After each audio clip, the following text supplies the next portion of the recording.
Je pense, Monsieur le Président, Messieurs les présidents techniciens, que si on doit résumer aujourd'hui les titres de chapitres sur lesquels on doit réfléchir profondément, avec une seule conviction, c'est de permettre à nos équipes nationales, au football africain d'aller vers l'avant et d'être dans la capacité de rivaliser le développement du football mondial.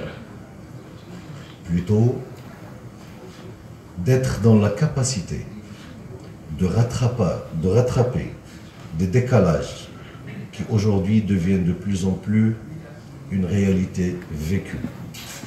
Si je dois résumer les titres de chapitre, moi je pense que le niveau développement reste le plus important et le plus crucial.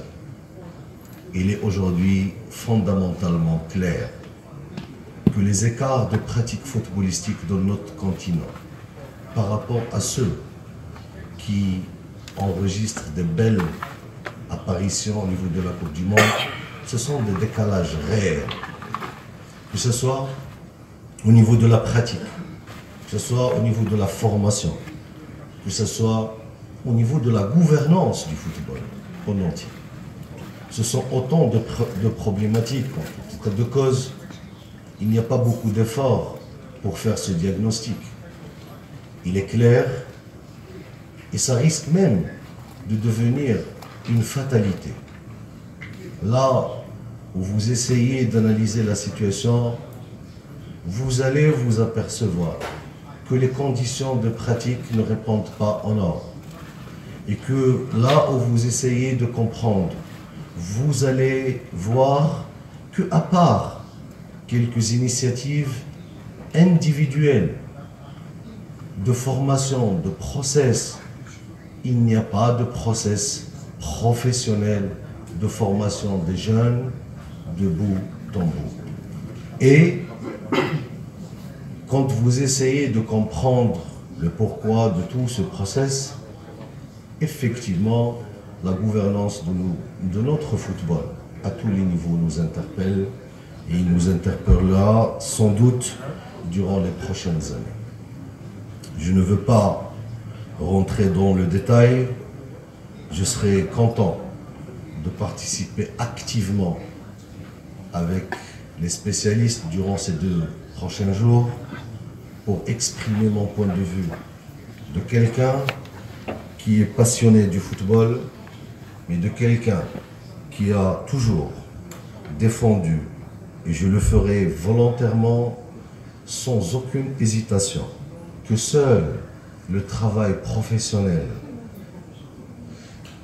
au niveau de la formation, au niveau de l'infrastructure, permettra à notre football africain d'aller rivaliser les grandes nations du football mondial.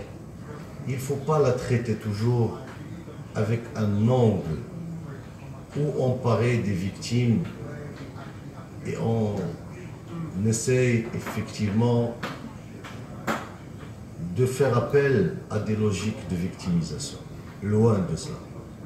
Il faut être capable aujourd'hui de faire des analyses profondes, d'avoir la capacité de faire des propositions concrètes pour le bien du football et le futur du football.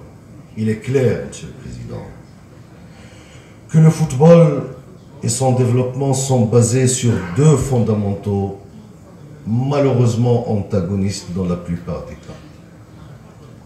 Un fondamental business qui permet de développer et d'investir et d'aller vers l'avant, mais un autre qui était toujours la colonne vertébrale du développement du football, c'est le talent footballistique.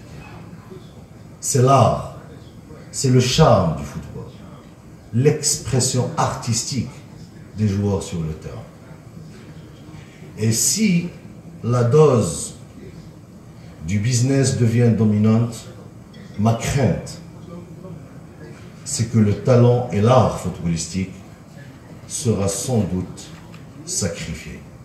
C'est dans cette logique que les nouvelles technologies au niveau de l'arbitrage, en l'occurrence le VAR et peut-être d'autres choses, en tout état de cause, la technologie au service du développement de l'arbitrage, je pense que c'est quelque chose qui doit être discuté avec des interpellations philosophiques, civilisationnelles, mais aussi historiques du football.